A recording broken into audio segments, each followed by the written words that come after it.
global challenges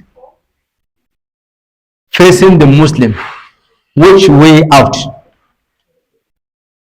I think it will be more comprehensive that way. Here, this one appears to be more a kind of tautological combination. So when you say global challenges facing the Muslims, which way out?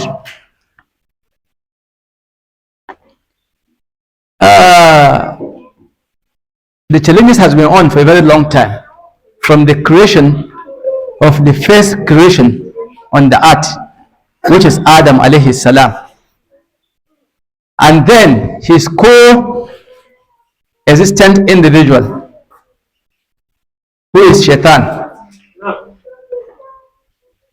When Allah wanted to create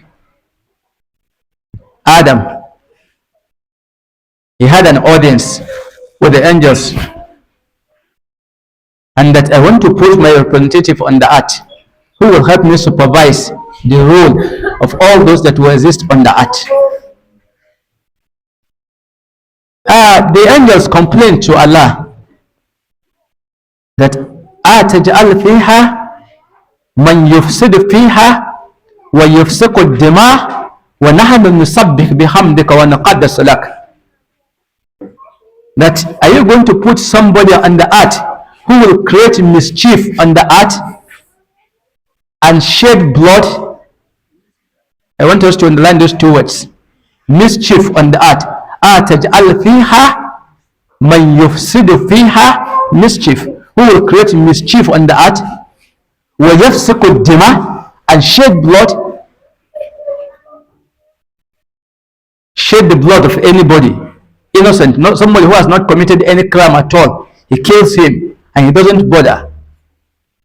And Allah says, no, inni a'lamu ma la ta'lamun, I know that which you know not. And when they wanted to prove more stubborn, Allah gave them an acid test. He just arranged some few individuals and said, tell me the name of these things. According to some Mufassirun, he said those things referred to in the Quran are the Ahl Qisai. The first individual there is Muhammad Rasulullah. The second person is Ali ibn Abi Talib. The third lady there is Sayyidah Zahra Salamullah alayha. Then the fourth being Hassan, and the last of them being Imam Hussein. So when they asked Shaitan, when Allah tell him, if you don't want me to create, okay, let me put you on an acid test. Tell me the name of these things. And they say, Subhanaka la ilma lana illa ma alamtana. Then فَآلَمَ آدَمَ الْأَسْمَاءَ قُلَّهَا ثُمَّ أَرْضَهُمْ عَلَى الْمَلَائِكَةِ فَقَالَ أَنْبِئُونِي بِأَسْمَاءِ هَؤُلَاءِ إِن كُنتُمْ صَادِقِينَ. Tell me the name of these things if you are truthful. So they nod their head in shame and disgrace because they don't know. They were supposed to say, this is Muhammad Rasulullah, this is Ali Amirul Mu'minin, this is Fatima, the lady of light, the lady of the women in paradise, and these are the prime ministers of paradise. They don't know. Then Allah turned to Adam, Anbi'uhu bi asma'ihim, tell them the name of these things. And Adam said, Muhammad sallallahu alayhi wa alihi wa sallam, Ali Amirul Mu'minin alayhi salam, Fatima, Hassan wa Hussein. Then say, okay, you don't know it. He has told you, go and pay allegiance to him. Go and tell him, thank you for educating me. All of them went except Iblis. He did not go because he was full of personal egotism. He was considering himself very, very important and distinguished among individuals. So he complained and said, no, Lord, you created me from flame and you created this person from clay. How can I descend so low to bend down and tell him, thank you for educating me? So he was full of self-pride and egotism.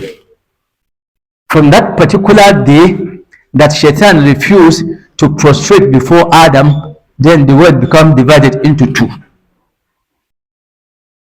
Can I go ahead? You have the divine word, which is led by Adam, which is on the purpose, on the principle, on the tenacle, on the teachings, on the morality of religion. Then you have the other one, which is that of rebellion, which Iblis represents. And these two words, from the beginning of the world till the end of the world, they will continue to grow and go hands in hand. One time this will dominate, another time it will go down, the other time this will come up. This is the reason why Allah Ta'ala established the institute of prophethood.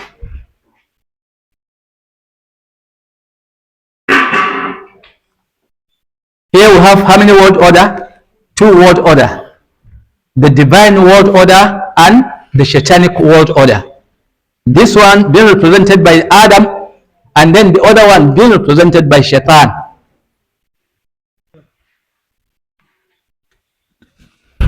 How many word order do I say we have?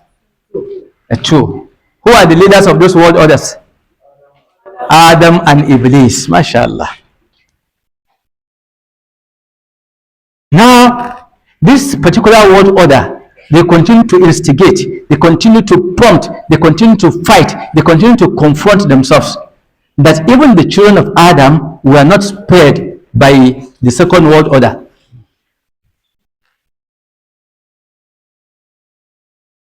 Even the father Adam was not spared by the Shaitanic world order. He asked him, when Allah tells him, stay in paradise, eat whatever is in it. Amma wala takaraba hadhihi sajara fatakuna min az-zalimin. Then فأنزلهما شيطان عنها فخرجهما مما كان فيه وقل نقبض بعضكم لبعض عدوا لكم في الأرض مستقر ومتاع إلى حين. So Adam has the liberty. Allah take him to paradise like you now. Somebody take you to Nikon Nogan Hotel and say request for whatever you want to eat. You will of free cost. So Allah put Adam into paradise and asked him to eat everything in paradise. Amma wala takaraba hadhihi sajara. But do not come near to this particular tree. If you do that, you are in trouble. Then after some time, Iblis come back to Adam and say, look, man, don't you know realistic reality? Why did God ask him not to go near to this? You don't know anything. It's because there's a fundamental secret in it. If you dare eat of it, you will become wise like God himself. As a theory from Iblis. Yeah, that's the theory from the second world order. So I say, it's true. Why have I been cautioned not to go near this?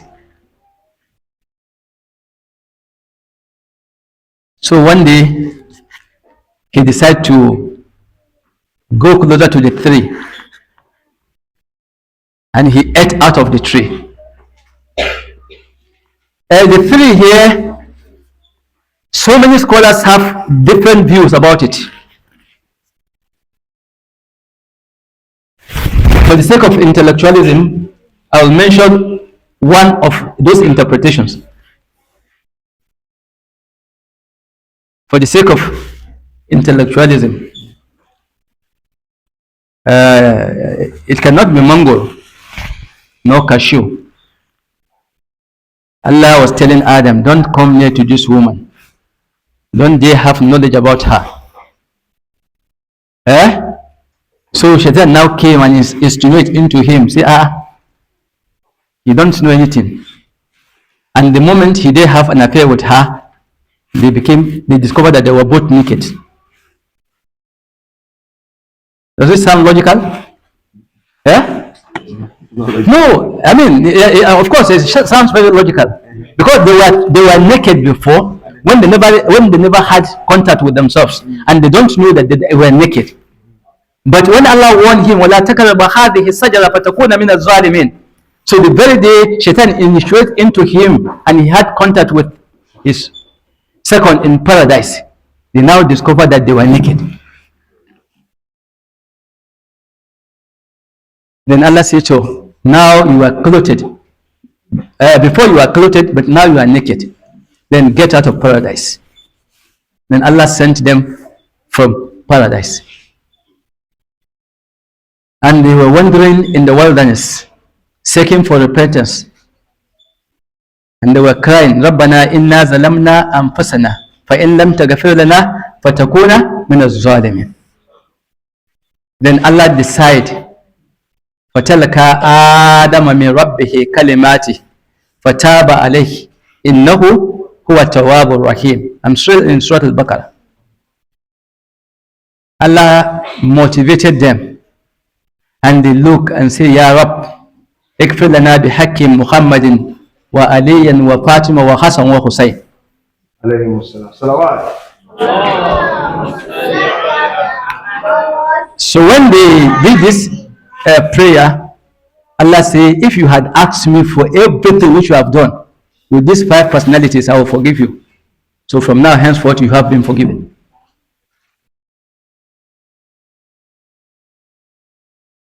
Now, what I'm trying to put across is that there's this world order that the shaitan represent on the earth. And he can deceive whosoever, no matter your level of intellect, he can deceive you.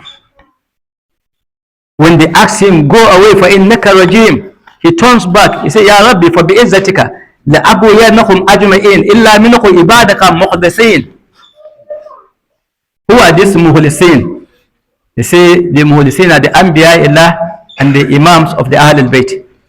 If not, no matter whatever is your category, no matter your level of intellectualism, no matter your level of self-consciousness, self-realization, worship, devotion, commitment, sacrifice, Shaitan can tamper with your heart. But for this infallible, he cannot do anything to them. Now, this break up an order that is highly sentimental, highly confrontational against the divine order. And that order is, the Shaitanic order is on daily basis developing, coming with so many assumptions, so many theories, so many unrealistic realities to delude and deceive the gullible ones. So Allah in His infinite mercy now establish a Save Our Soul Institute. And that Save Our Soul Institute is the Institute of Prophethood. Now, Allah will send a prophet. This particular prophet, he will come. He will guide people to the path of righteousness. After the demise of that prophet, the world will begin to diminish.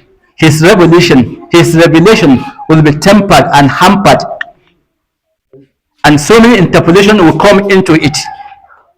And his message, after several decades, will be forgotten. And then the Shaitanic order will become uppermost again. Allah will send another prophet after some times.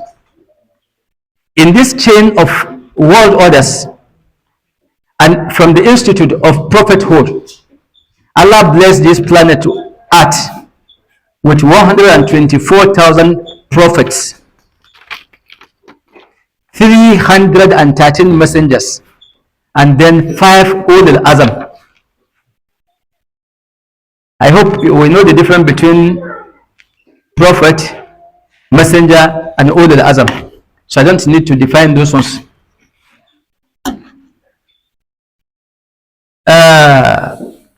Musa was there. After some times, his message disappeared. And Allah sent another one. They were all there. After 600 years that Al-Masih left this world, there's not even a single realistic test from him again that is in existence. The only thing you can see is the gospel according to St. John, the gospel according to St. Matthew, the gospel according to St. Mark, and then the gospel according to St. Luke. All the letters of Mr. Paul to Galatians, Colossians, and so forth. Now, when Jesus Christ was alive, was he distributing letters of Paul? But unfortunately, when you get into the Bible today, these are what you find. Then when he was alive, was Jesus Christ teaching according to St. Mike? No, he had the gospel which he was teaching. So after his demise, then the whole thing disappeared. And Allah had mercy upon the world and sent one unique personality, that is the last of the most beloved prophet of God, Muhammad Rasulullah. Salawat Allah Muhammad wa ali Muhammad.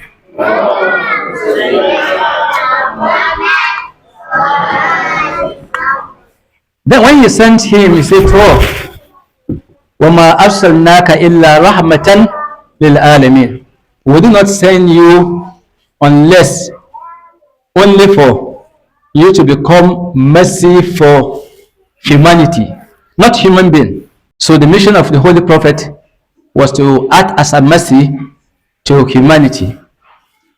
And this cut across all the planets, even the one that has not been discovered. Muhammad is a mercy bearer, because from authentic narration, say knowledge is divided into about 30. We're only implementing 3 out of it. When Sahib al-Asr will come, there will be other 27 more aspects of knowledge that will be made manifest. Alhamdulillah, before there's no telephone in Ayamba, but today you can make video call with somebody in London today. Am I right? Yes. So you can travel from here to Kaduna in less than 6 hours. But before, we used to do it in 2 days. And very soon, there are other vehicles that will come from here to Kaduna, will just take you 1 hour. Of course, yes. So that time, the motor will not be on tar road. You have a vehicle that from your house, the moment you just start, it will just go up. And when it goes above 3 level, you begin to fly. And you can stop it anywhere you want to stop. Before, when they want to fight war, you must trek from one village to the other, pass through other places. But no, today you don't even go out again. You stay in your house, use the computer to send missiles and drone. Now, when the Prophet came, Shaitan did not abandon him. But it cannot approach him directly, because he is immune from Shaitanic tribulations and hazards. So this diversional Shaitanic tactics. Number 1 was to divide his ummah. So when the ummahs are divided, then they can be easily penetrated and annihilated. One of the first steps was on Friday. The Prophet was in the masjid and he was leading prayers. And then this Bonaiza, they want to bring to the town. They decided to delay it till the time of prayer of the Muslims. On Friday, the Prophet was in the mosque and his followers were with him, and then they started hearing, if you don't buy, it will soon finish. Allah gave analysis about it. وَإِذَا رَأَوْا تِجَارَةً أَوْ لَهْوًا انفَضُّوا إِلَيْهَا وَتَرَكُوكَ قَائِمًا. صلوات الله محمد وآل محمد.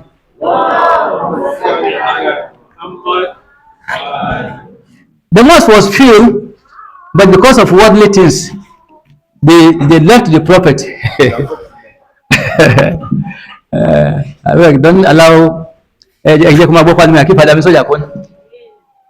Other church, my church service, the news. So I will not mention them, but their names are in historical books. All these companions in the mosque, everybody, excluding Amir al-Mumin and 11 others. So they rushed to the market to go and purchase items for themselves. They left the Prophet standing. Allah said, وَتَرَكُكَ كَائِمًا. Then at nightfall, when they have finished all their transactions, and that's why there's this analysis that Surat al-Jumu'at and Surat al-Munafiqun, one was in the daytime and the other one was at night. So when they met in the evening, so they now say, come, let us go back to Muhammad. So when they came to him, and they were telling him, Ya Rasulullah, we know that you are prophet of God. Even Allah knows that we know, and you know that Allah knows that you are a prophet of God. As they were seated before him, Allah now decided to send Malaika Jibreel alayhi salam. What Bismillahir Rahmanir Rahim. إذا جاءك للمنافقون قالوا أي نشهد أنك رسول الله والله يعلم أنك رسوله والله يشهد أن المنافقين لكاذبون. صلوات على محمد وعلى محمد.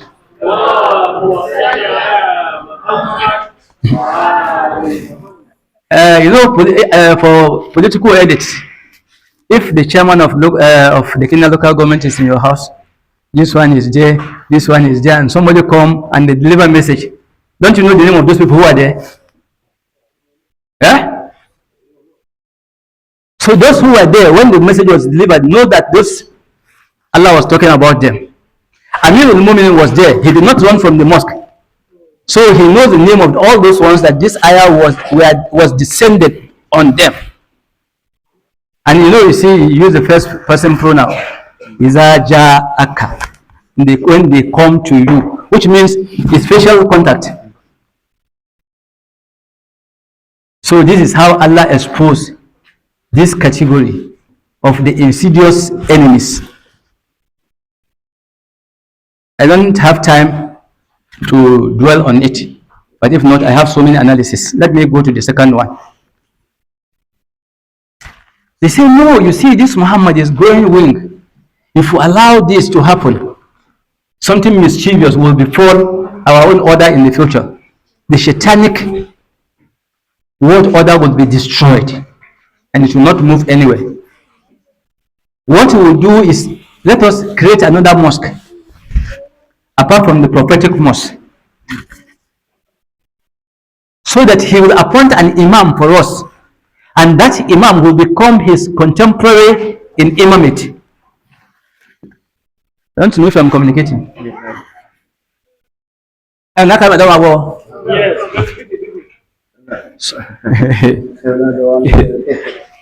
so they now establish what they call Masjid al-Dirara, a check in Surat al-Tawbah. So when they finished the building of that mosque, then they now came to the Holy Prophet and said, Ya Rasulullah, you are a mercy to humanity. There are some old men in our locations. These ones cannot travel from that place to your mosque. Please permit us, come and open that mosque for us. This was their physical manifest motion. But the hidden underground agenda was, let the Prophet appoint an imam for them. He will become an authority. If the Prophet is authority A, he is now authority B. So after the death of the Prophet,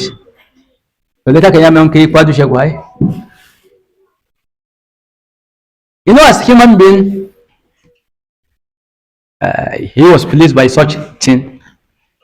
And then they made all arrangements. They organized walimas, and they were expecting the Prophet to go there and open the mosque for them.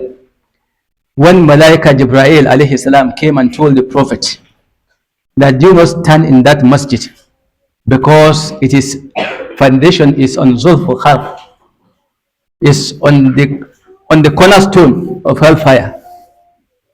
La takumu fihi abada. That it was built on kufr, then watafarika bain al-mu'minin. First and foremost, not even on iman, it was built on kufr. Then the second one is to destabilize and destroy the unity of the Ummah of Muhammad Rasulullah. Quickly, I go to the third example. There's this two tribes in the vicinity of Madinah al-Munawwara, and they are major tribes like the Igalas and the Igburas.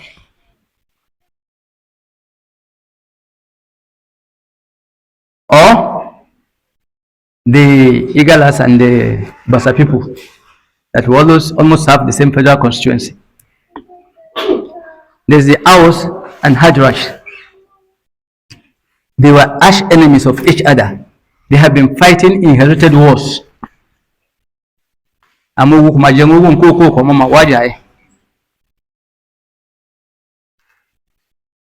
time, when the Prophet came into Mecca, into Medina, then he now united them on the foundation of La ilaha illallah Muhammad Rasulullah, to the level that anybody who has two wives will call another person and say to her, now your wife has refused to enter Islam.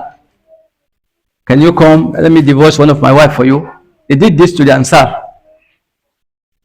To the Muhajirun, sorry. So this particular unity that was with them, they now hired some people to go and instigate them.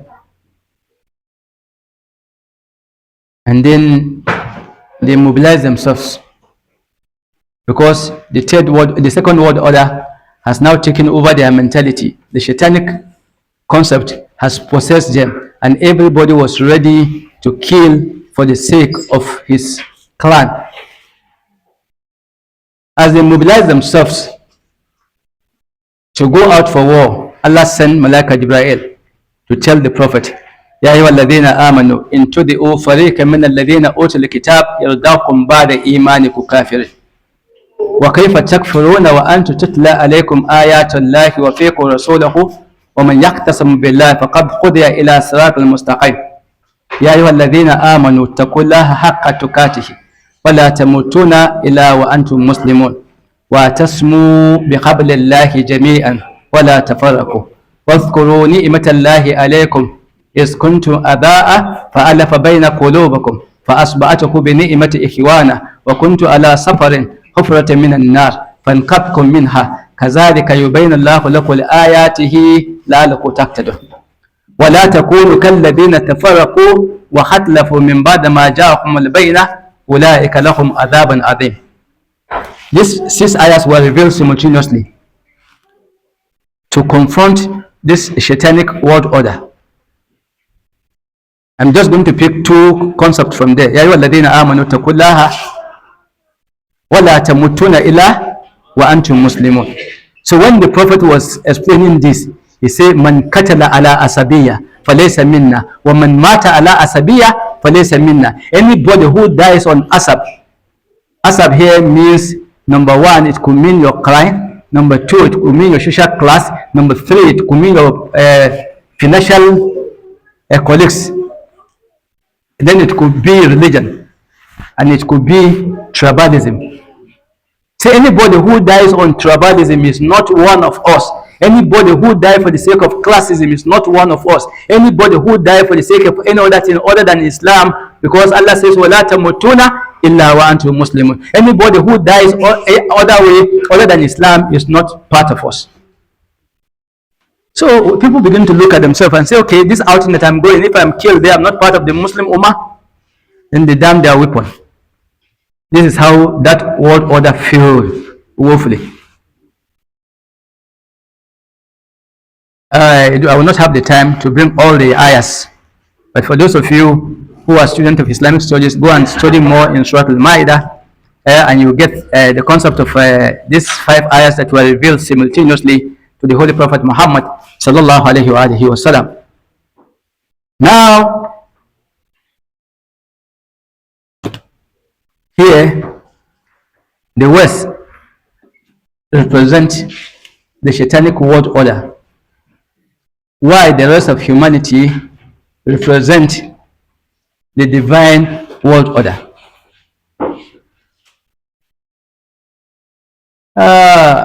The West has been able to buy So many individuals, so many individuals, they can decide to plant a church even in your compound. About 3 nights ago, I told you about somebody or some individuals that were working for the government, and they were driving in the same car with Malam Zakzaki Hafizahullah. If Malam is going anywhere, their car is actually behind him. They open door for him. They bring food for him. He eats, and so on and so forth. But one day Allah exposes them. So the Arab world has been bought over by the Western imperialistic concept and power that represent the Western and satanic world order. And then in the Muslim nations, Muslim nations, not Islamic nation, they have a lot of prophets, and their plan is how to control the world. There are 3 centers in the world. Anybody who controls them controls the world. Yes. 3 centers only. Bayt al-Maqdis, number 1. Number 2, Madinat al-Munawwara. Number 3, Makkah al-Mukarramah. Anybody who controls this center is in control of the world. And that is why the West is leading the world today, because the king of Saudi, the crown prince, and the king are all part of their hegemony. According to some narrations, their maternal origin is traced to the West. And then most of them don't even stay in the Arab nations. It's when it becomes eminent for them to become leaders, they will bring them into Saudi to study Arabic, because it's the main language of communication. But why they act as leaders, they are presenting the interests of their masters over there. How many centers do I say? 3. Oh, good and fine. Now, in the history of nation, we have what we call the rise and fall of nation. The West has gone seriously to a level that it controls virtually everything in the world. In academics, most syllabus are designed by the West, including Islamic studies in the higher school. And that is why somebody can be a professor of Islamic studies from Nigerian University. We call him a half-baked scholar. If he is very sincere to himself, he knows that yes, he has not even studied the mukaddimah of knowledge. Abi? No, sir. Eh? Exactly, sir.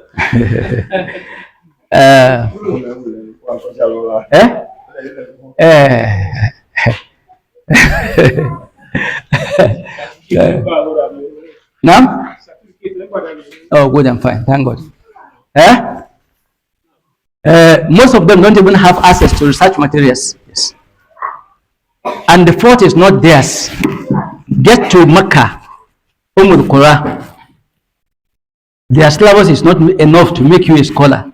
What is enough to do for you is to teach you Arabic language so that you can be making argument based on grammar.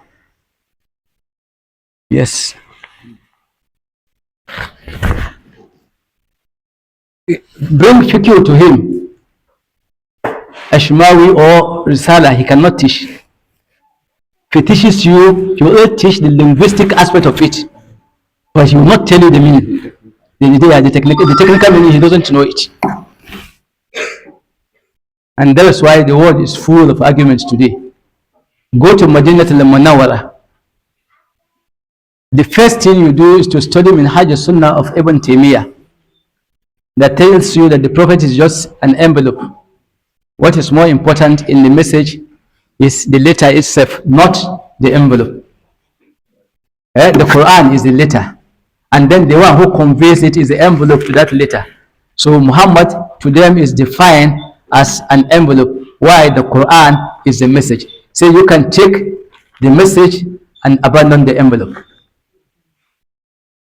Minhaj Sunnah is in 8 volumes. They don't mind. They can give you, if you want to carry their loads, they can give you more than 4 sets. Yeah, of course, yes. When we went with Federal 2010, I was given a carton of it. I said, no, I have it in my library already. I will not carry anything that my children will come to misunderstand and then assume is a realistic concept and their father is bagging it for the future. So they only teach you all these things. When you are coming back from Saudi, you come to Nigeria, you speak fluent Arabic, and then you look at every other person who does not speak the same as you speak as an idiot.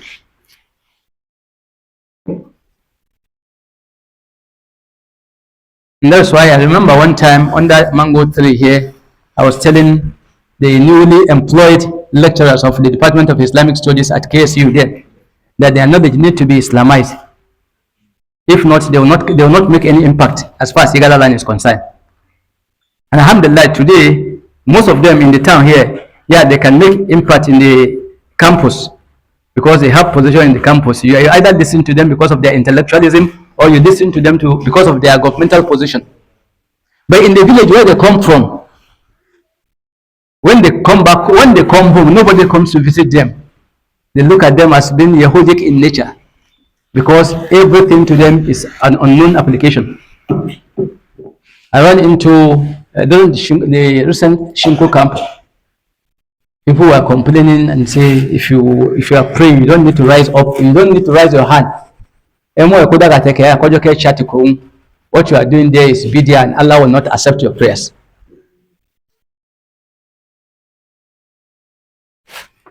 Now, having understood that all the Muslim world have Muslim leaders, not Islamic leaders. The only place you have an Islamic leader in the world today that is implementing the Sharia of Allah is the Islamic Republic of Iran, as the name encompasses.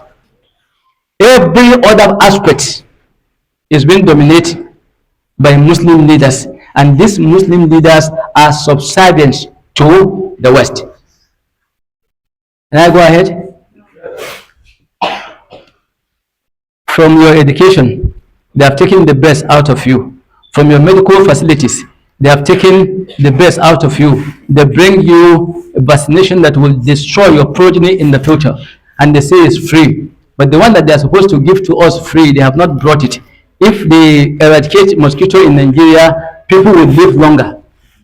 I mean, because in the township, you discover that out of 100 deaths, 60 something is traced to malaria fever. No, they will not do that. But they will bring you vaccination for poliomyelitis. They will bring you other type of vaccination that is dangerous to your heart. They use you as a test material for their newly developed medical device and drugs. Give to you, the side effects manifest after 10 years.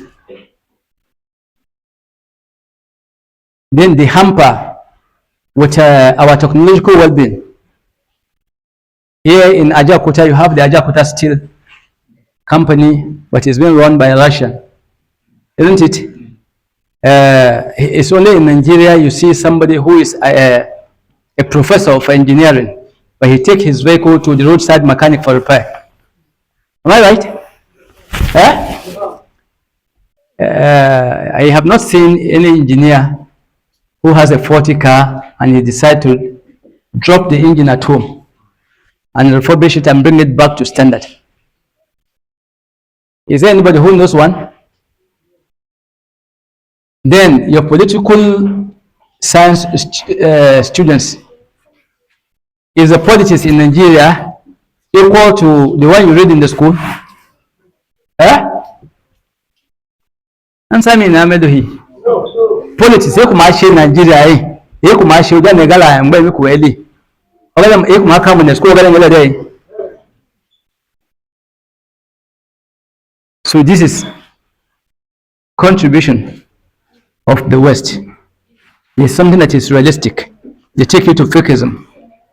So when you go on with this fake, they use you to kill each other, not knowing that politics is just a game of interest. You can belong to APC, while I belong to PDP or NCC or KKKK, whichever one you want to be. And it's only in Nigeria that politics does not breed leaders. Election does not have meaning as far as the country is concerned. If you bother yourself, you're only disturbing yourself. If you allow yourself to be killed, then you wake up in the school of thought in the hereafter. Now, the Muslim is facing serious challenges. I'll just pick on just 5.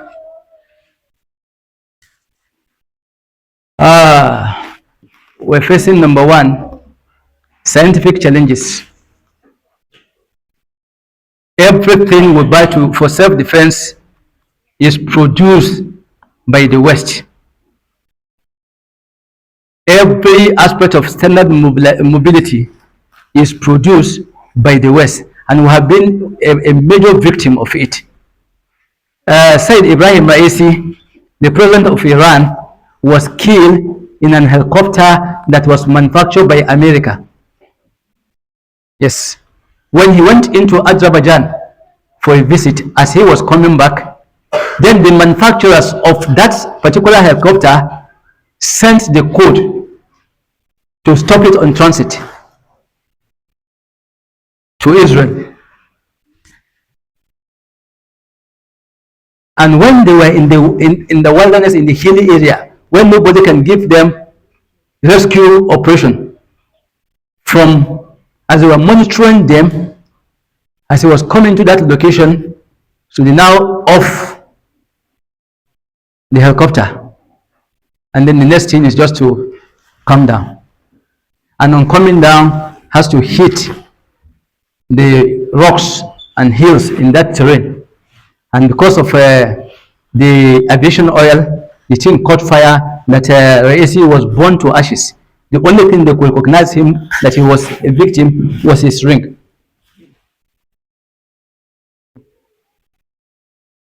But this, the Iranian authority have decided to keep it secret because it's a very big slap on their face.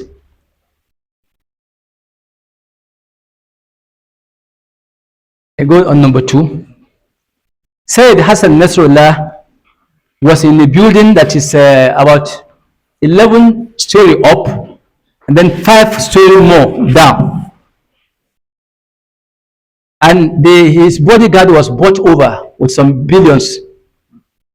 And he now gave them his location, time, and where he is. And that is why they dropped 85,000 tons of bomb on that location. That it was able to crush 11 buildings up, penetrate down until said Hassan Nasrallah died. Who betrayed him? The Muslims.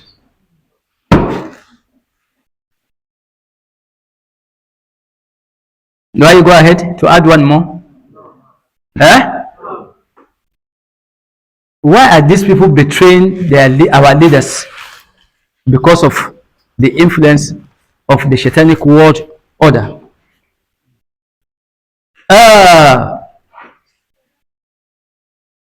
Qasim Soleimani,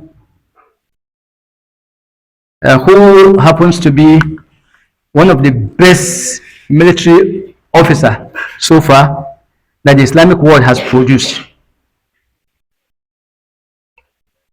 When he came to Iraqi, one of his guides gave the information and gave the location, the coordinate of the car that he was traveling in. Yes, what I mean by coordinate Is if you have my course on it now, you log it into anything, you will discover that I am a Muslim high school. Yes, thank you. So that is for students of geography. And then they strike on his vehicle, and everybody in that vehicle burnt to ashes. This shows that they have a higher technological capacity than the Ummah of the Holy Prophet sallallahu alaihi wasallam. So in the field of technology, they have beat us down, hands down. And I add the fourth one that was done in Lebanon. They call it, is it pizza attack?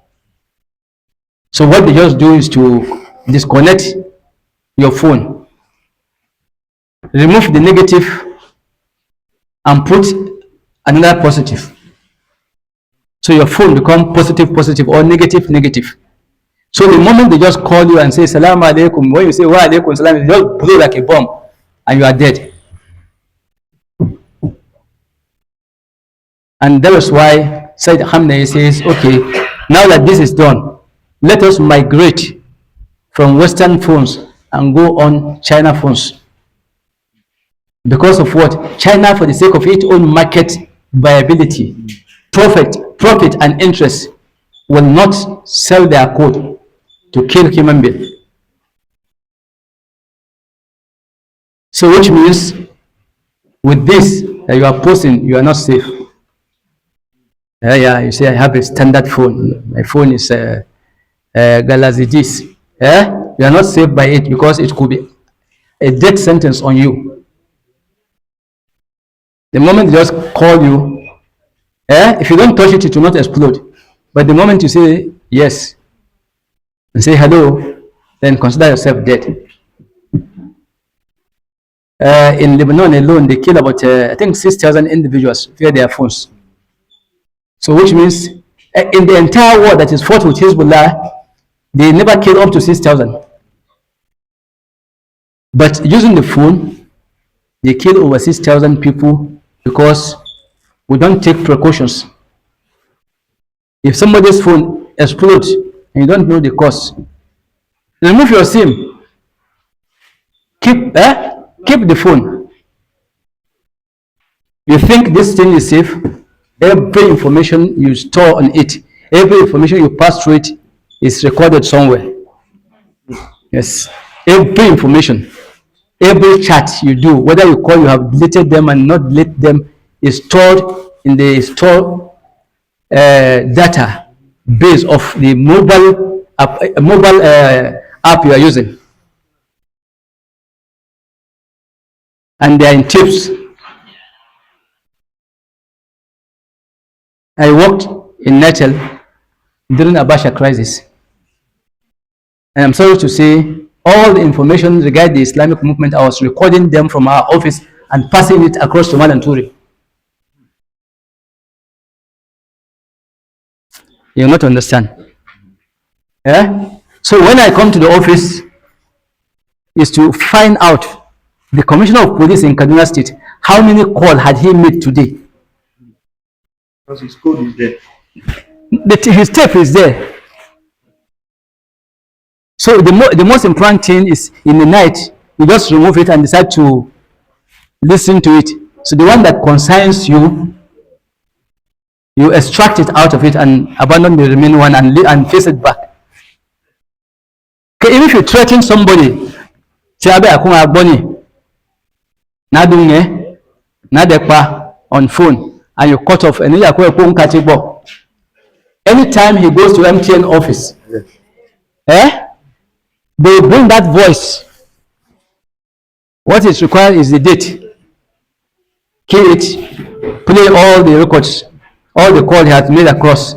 When they come to that one, they just record it and give it out to him, and he will use it in the court of law against you. The Muslims don't have this network capacity and capability. So they had to use that of the West, which make our information easily accessible to them. So what you are thinking Okay, in the office, in MTN office, you have all languages. They call them interpreters, all languages.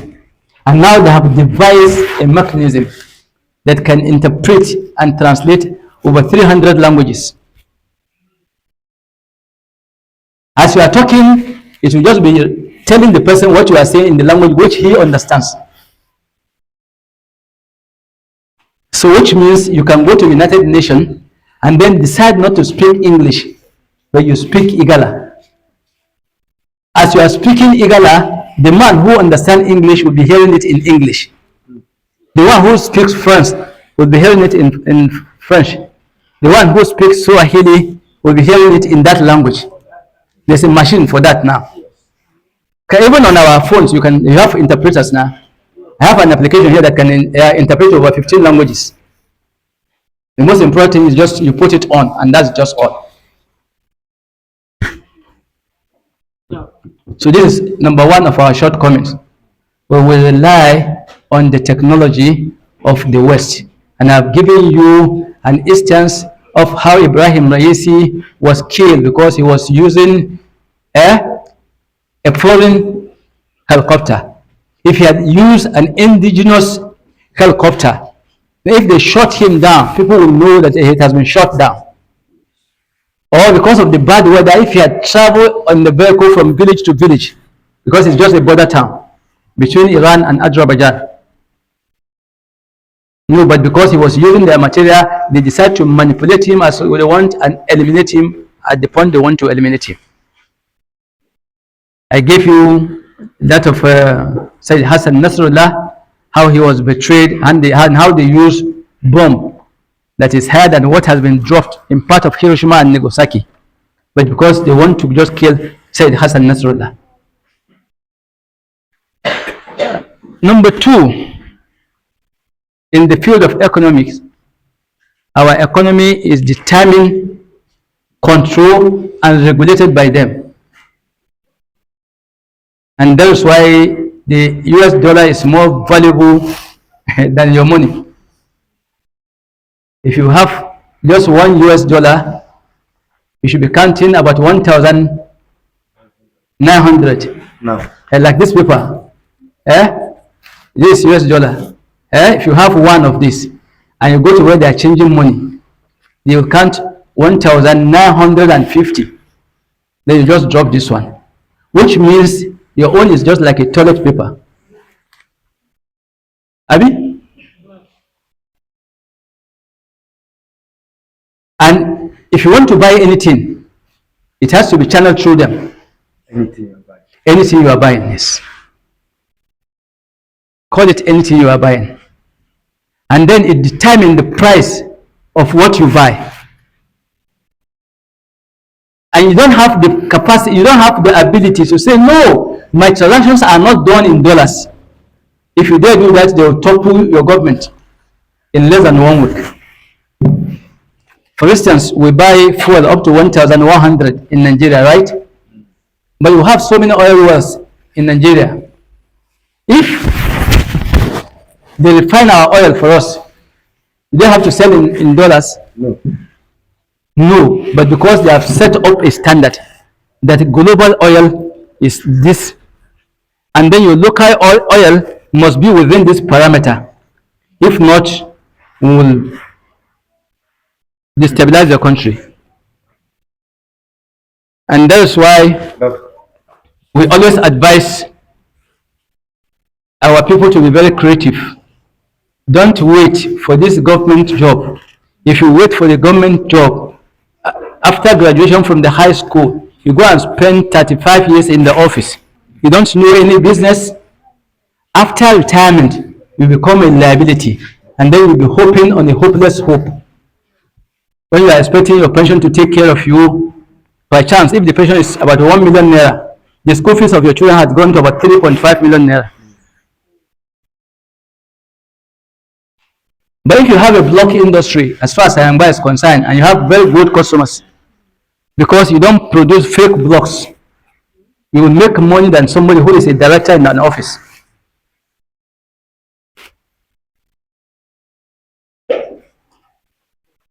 You will not understand this unless you experiment it. I attended a night program at Ampa with Brother Aminuddin Abakar, Fajruddin, and others. And my lecture was between 8 to 10. After we disengaged from the hall by around close to 11, yes. But before we went to sleep, the material I had in my vehicle, I have sold items of over 285,000 naira. Eh? Can you make that in the market here? So why I'm giving you this instance is try to get yourself something doing. If not, if you hope on this governmental job, you will become a waste and they will dump you and you will die of hunger and starvation. Salawat ala Muhammad wa ali Muhammad.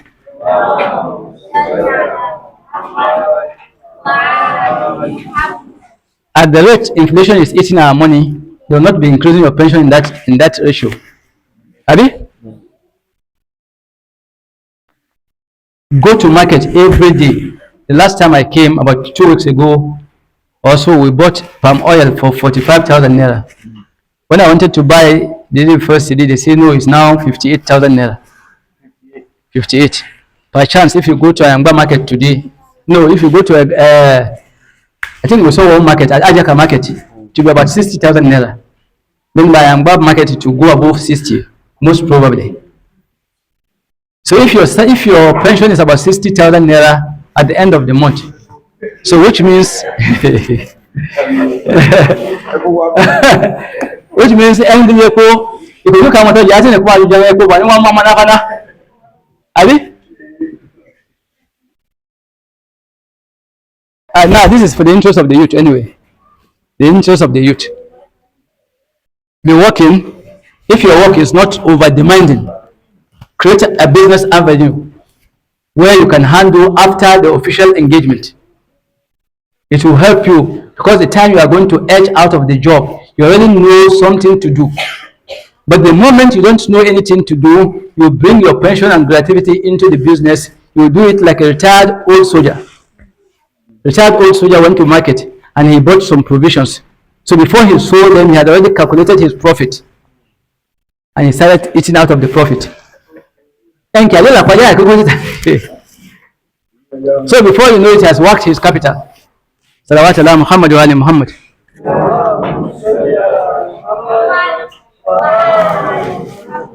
Then number 4, our social environment has a lot of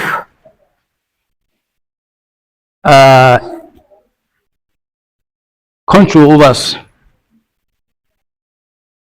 You see somebody with punk is a specialist in the field of Yahooism.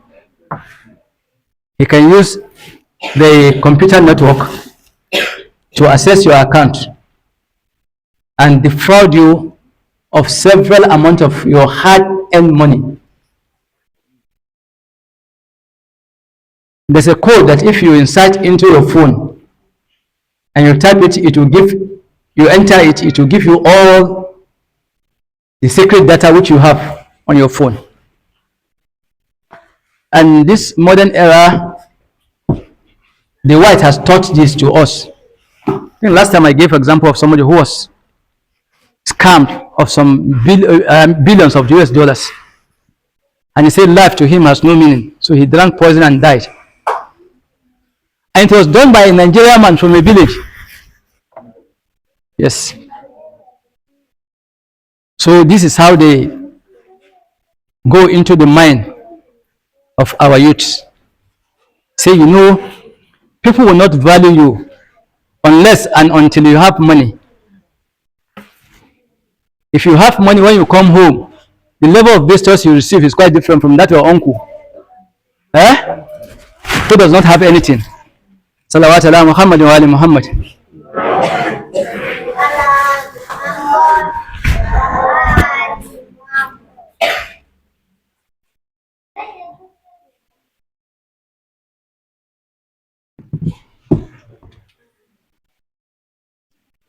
Inshallah, I will run up very soon.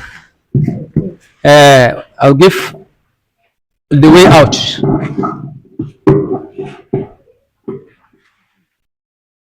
Salawat ala Muhammad wa ali Muhammad.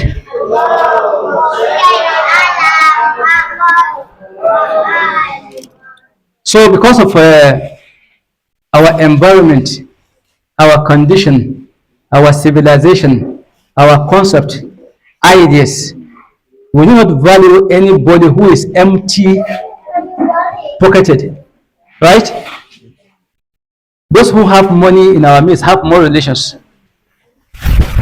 Even if your money is an ill-gotten money, your sister will come and say, Emma Migan, ina koja te, ba koja tanya, kama koja ile.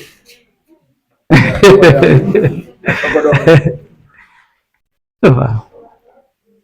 Right, let me answer this call. Somebody is waiting for me to attend his somebody that it will be this night. They call them. So because I cannot call, and I can shaki ina koja town, pa koji kibia atewe, amakoji. If he had seen you under the mango tree selling mango, he would never associate himself with you. Abi? So for those who have money in our midst, they have more responsibilities. Not even responsibilities, they have more relations. Not even more relations, they have more dependence. And if you are a fool to the core, you want to please everybody. If you want to please everybody, please, anybody you see trying to please everybody, take him to psychiatric home. His brain needs to be examined. There are some individuals, even when you die because of them, they can never be pleased with you. If you die because of them, they can never be pleased with you. And if you say, Maka, whatever you do in this world, Mamoska, if you are too good, you know,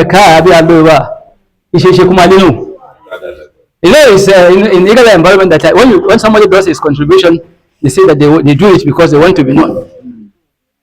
I don't know if you're getting me right.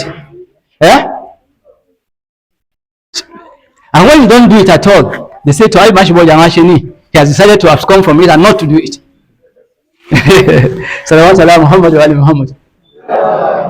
Now, if you want to please these idiots that have no work other than to analyze and criticize the work of others, where are you going? You will not go anywhere. So the West has decided to plant this into us. They give you job. They create envy. Suppose I go on the just the two. Of that of Sayyid Khamenei, because Sayyid Khamenei is still alive. But I want you to understand one thing, that we are at a danger zone. A danger zone. Listen to this analysis very well.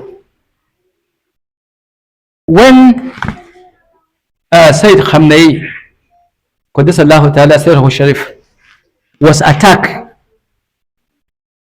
by bomb in the mosque that led to the amputation of his right hand. That time Imam Khomeini was alive. When they told him that this is what happened in the mosque and Khamenei has lost an arm to it, he said, which of the hands? Then they now told him the right hand. Then he just fell down and made sujood shukr.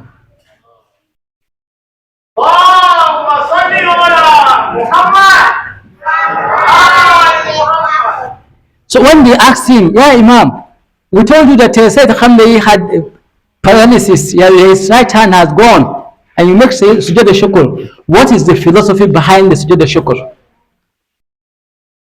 He said, from genuine narrations,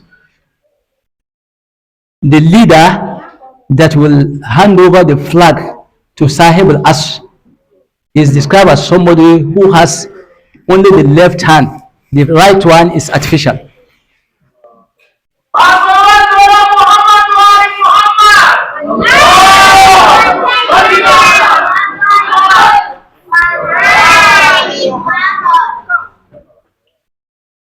I don't know if you are getting this message. That Imam al-Mahdi will manifest, and that there is a leader that will hand over the flag, who will be on the throne, controlling the Ummah before he comes.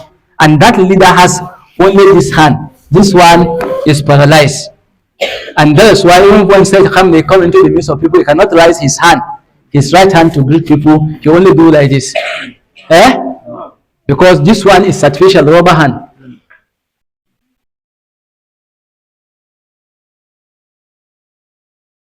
And we are alive this time. Are we initiating, thinking, hoping that the Imam will appear during our time? And if he does, what would be our position with him? Are we going to be among his followers or among his enemies? This is where the question lies. So, Sayyid Khamenei did a research work that is very wide, but he just divided it into two. As the way we are coming from, when I wanted to make an introduction of those two concepts. But unfortunately, it was not a lecture avenue. It was an avenue to collect money, and people were tired because Nigerians hardly follow any Islamic time. When they ask you come by 4 o'clock, don't bother yourself. Go around 8 o'clock, they are still there.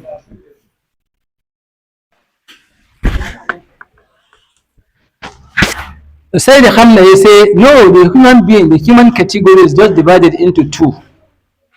Just try to understand where you best can serve. Are you among the Hawas or you are among the Awam? It's a book, Al-Awam wal-Ahwas, written by Sayyid Khamenei. Among, alhamdulillah, among ladies in Igala land, Dr. Fatima Inda happened to be among the Hawas. Because of what? You can give her 10 people to hold, and she will hold them and deliver them to the goal point. Am I right? Eh? Who else is coming after her? If you don't know, ask yourself, why me? What is my position? Am I Awam or Hawas? Are you selected few or you are among the ordinary majority? Ordinary majority, the common man. Are you among the elites or you are among the you guys? If you don't know this, you end and waste your life and you will never achieve anything in life. If you come into our midst, in the midst of our brother, Alhaji Musa, Brother Musa, for more than 40 something years that we have met on this track, he has been playing a very unique role up till now. But you there, what is your position? If you don't know this, you will never understand who Allah is, and you will never understand the uniqueness in your own personality, and you will never understand your position between yourself. Talk more of understanding your position with Allah subhanahu wa ta'ala. And that is why there's an hadith, من عرف نفسه فقد عرف ربه. Whoever actualizes and knows himself knows his God. My brothers and sisters, are you among the Hawam or Hawas? And then, can you lead or can you be a sincere follower? If you can't lead and they give you leadership position and you accept the cause of Allah is upon you, it's an authentic narration. Whoever knows that he cannot lead and they give him an appointment and he knows in that audience there's somebody there who can lead more than him and he just accepts it for the sake of acceptance, place himself under a canopy of the cause of Allah Azza wa Jal.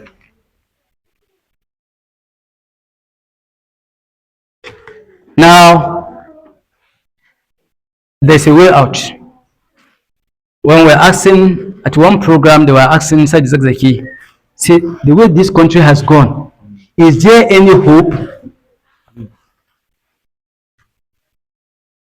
Just if you want to analyze and create hope for Nigeria, your brain will just damage on transit. Which one do you repair? Is it the market woman that she's interested in exploiting you? Is it the cashew seller who will bring cashew and put fake one under and the good ones on top? Is it the other man there who sells you bundles of data and he will give you a fake one? Is it the teacher who you will bribe and he will write thesis for you? Yes. For instance, when you go to University of Nigeria and Nsukka for your masters, they just call you and say, okay, you, I need Toyota Corolla or Toyota Venza. How much you divide within the four of you and get the man a car for 12 million naira is not his business. If you do that, inshallah, by next year you are graduating. If you don't do it, you can be there for the next 5 years. Or is it the secondary school principal that has a special center that the student will just come on exam day and the external invigilator will be, a supervisor will be somewhere in the office and they will bring food, bring minerals, bring 5 alive and he will be drinking. And the teacher of that subject in the class will be saying that A, B, C, A, Abi? And then you just be marking koi. You just discover in the whole hall, nobody failed any single paper. How miracle is that miracle? How miraculous is that miracle? I mean, they come out and go do because they have a computerized brain. Now, can you stop this principal from getting that money?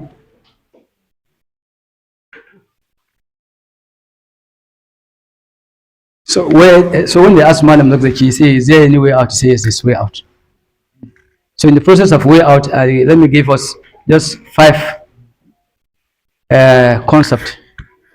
Number 1, knowledge. Whatever you want to do, make sure you know it very well. Number 2, belief. Knowledge and belief goes together. You believe, you know that the only person who can solve this problem is Allah. You know it, then you believe it. When you believe that, no, all these things they are doing, all this system, all this democracy, all this hypocrisy, all this meritocracy will not work as far as the country is concerned, then you begin to reach out to others. That, look, my brother, if you fight Islam and Christianity war as far as this country is concerned, have you ever seen Buhari and Osinbajo fought themselves? So the issue is not religion, because Asr is not meant for the Muslims alone. Therefore, let us not antagonize ourselves. Reach out to them, let them reach out to you. Go to their church, because Allah command, قُلْ يَا أَهْلَ الْكِتَابِ تَعَالَوْا إِلَّا كَلِمَةُ سَوَاءٍ بَيْنَنَا وَبَيْنَكُمْ أَلَّا نَعْبُدَ إِلَّا اللَّهَ وَلَا نُشْرِكُ بِهِ شَيْئًا وَلَا يَتَّخِذَ بَعْضُنَا بَعْضًا أَرْبَابًا مِنْ دُونِ اللَّهِ. Then فَإِنْ تَوَلَّوْا فَقُولُوا اشْهَدُوا بِأَنَّا مُسْلِمُونَ. If you don't go to him, he will not feel free to come to your church, to your mosque. But the moment you guys will have a command to go to him and invite him to Islam, you get there and discuss with him. So one day he will be free to come and say, what did you people even do in the mosque? And then put him aside. As somebody is praying, tell him what he says, Allah is the greatest. When he goes on ruku and he says, Subhana Rabbiyal Azim wa bihamdi, you interpret it to him. When he wake up from there and he goes into sujood, you explain to him, you'll be passing some message to him. So this enmity between Muslim and Christians must be stopped. We must look ourselves as our brothers keepers, and we must continue to stay together in peace until anybody who antagonizes you and try to annihilate you automatically becomes your enemy. Then number 3, there's going to be high level of persecution of those who believe. and they have now rebelled against the existing authority. You believe that this man-made constitution cannot deliver. There must be persecution, there will be persecution. After persecution, then confrontation. They will punish you, they will arrest you, they will torture you, and perchance you might attend martyrdom. But there's a divine promise. Allah tells us, وَلَا تَهِنُوا وَلَا تَحْزَنُوا وَأَنْتُمُ الْأَعْلَوْنَ إِن كُنتُم مُؤْمِنِينَ. Do not feel sad and don't be depressed. You are uppermost. Condition that you are mu'min. Then Allah finally analyzed it. He said, وَكَانَ حَقُّ عَلَيْنَا نَصْرُ الْمُؤْمِنِينَ. It becomes compulsory upon us. That's Allah said, to grant victory to the believers. For sure, in this fight against the divine order by the Western imperialistic satanic order, which is known as the Second World Order, that is aimed at creating a greater Israel. For sure, Islam is going to be victorious.